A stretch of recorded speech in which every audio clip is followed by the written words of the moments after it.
안녕하세요, 손지아입니다. 오는 10월 31일부터 11월 1일까지 경주에서 에이펙 정상회의가 열리잖아요. 바로 이 에이펙 회의에 한국, 미국, 중국, 북한 함께 정상회담을 하게 된다면 와우, 대박인 거죠. 자, 우선 중국과 미국의 관계를 보면 지난달 5일에요. 트럼프하고 시진핑이 서로 전화 통화를 했어요. 그러면서 중국에서는 트럼프 대통령 부부를 중국에 초청하겠다 이랬더니 트럼프도 여기 회답을 하면서 시진핑의 미국 방문을 제안을 했습니다. 자, 일단 그렇게 해놓고요. 홍콩의 사우스 차이나 모닝 포스트가 지난 7월 26일 보도한 내용을 보겠습니다. 중국이 9월 3일 중국의 전승절 퍼레이드에 트럼프 대통령 부부를 초청할 예정인데요. 그런데 트럼프 대통령이 9월에는 중국에 갈 일이 없지 말입니다. 대신에 10월이나 11월에 방문을 할까 지금 논의하고 있습니다. 이렇게 말을 했다고 보도가 나왔어요. 그래서 이제 주위에서 전문가들이 추측하기를 트럼프 대통령이 10월 31일부터 한국에서 열리는 에이펙 정상회의에 가기 전에 중국을 방문을 하거나 또는 에이펙 정상회의 기간에 별도로 시진핑과 회담할 가능성이 있다, 이렇게 추측하는 내용들이 나오고 있습니다. 자, 일단 트럼프 대통령하고 이제 중국 시진핑은 그렇고요. 북한의 경우에는 에이펙 회원국이 아닙니다. 그래서 에이펙 회의에 참석할 수 있는 대상이 아니거든요. 그런데 통일부에서 말한 내용을 보면은 관례에 따라서 의장국이 그 비회원 나라를 초청을 할 수가 있대요. 그래서 비공식 회의를 개최할 수가 있다는 거예요. 한국이 이번에 에이펙 정상회의의 의장국이니까 북한을 초청할 수가 있는 건데요. 그런데 북한을 초청할 경우에는 에이펙 회원국들과 협의를 해야 된다고 합니다. 그런데 한국 정부가 현재 논의되고 있는 사항은 없습니다. 이렇게 말한 거예요.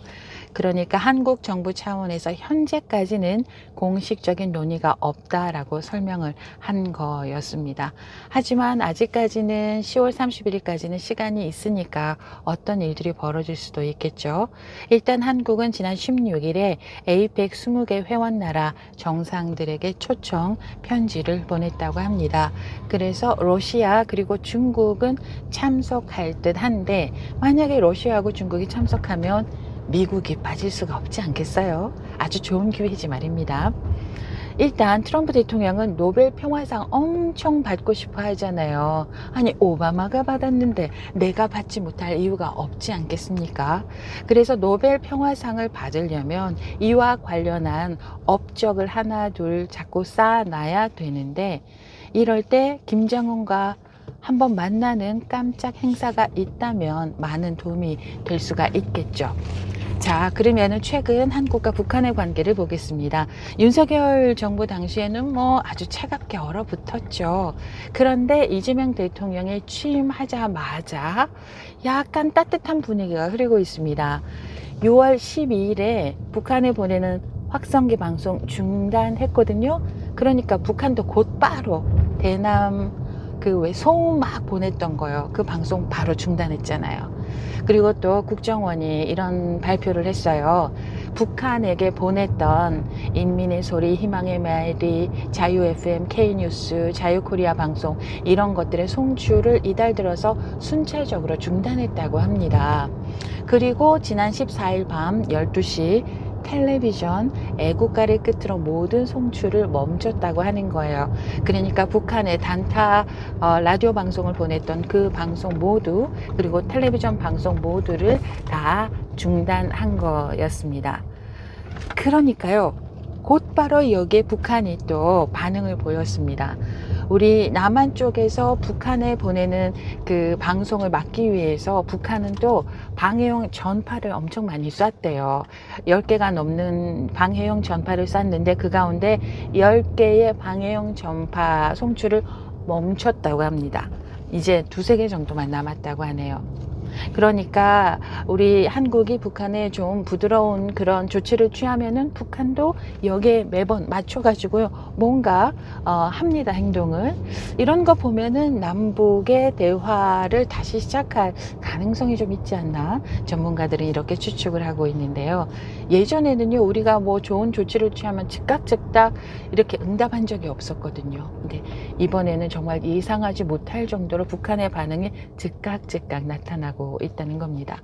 여기서 한 가지 또 짚어야 할 거는 지난해 초기에요. 북한이 이미 그 남한에 보내는 방송을 중단을 했었다고 합니다. 그 소음기 이런 거 말고 단타 라디오로 방송하는 뭐 그런 내용을 남한에 보냈다고 하는데 그게 효과가 없어서 그렇겠죠. 그걸 지난해 초에 이제 중단을 했다고 하는데 윤석열 정부가 그런 사실을 우리에게 알려주지 않았습니다. 북한과 긴장 관계가 계속 유지되고 있어야지만이 내란을 일으키는데 유리하지 않았겠습니까? 그래서 말을 안 한 거죠. 그리고 지난 7월 9일에는 바다에서 표류하고 있었던 북한 주민을 북한으로 돌려보냈고요. 그때 북한에서 마중을 나왔다고 하는데 그 마중 나오고 잘 안 그랬나 봐요. 뭐 그전엔 어땠는지 모르겠지만 그것도 좋은 신호로 여기고 있더라고요. 그래서 지금 당장은 아니지만은 그래도 남과 북의 대화 가능성이 조금씩 보이고 있다, 이렇게 여기고 있다는 겁니다. 여기에 10월 말에 경주에서 열리는 에이펙 아시아태평양 경제협력체 회의에 김정은이 온다거나 또는 뭐 그것과 관련해서 어떤 이벤트가 생긴다면 북한과 미국 또는 북한과 미국 그리고 한국 또는 남북, 미국, 중국 이 정상끼리의 대화를 할 수 있는 자리가 만들어진다면은 와우, 이런 가능성이요 지금 솔솔 흘러나오고 있습니다. 자주 얼굴 보고 만나고 왕래를 하고 소통을 해야 통일도 좀 빨리 이루어지지 않겠습니까? 그 정동영 통일부 장관이 이런 말 했잖아요. 보수 정권에서 항상 한반도 긴장이 강했다, 북한이 미사일을 더 많이 쐈다 라고 얘기를 했는데요. 평화 무드 이어지면서 평화 통일로 한 발짝 더 다가갈 수 있었으면 좋겠습니다. 여기까지입니다. 고맙습니다. 안녕.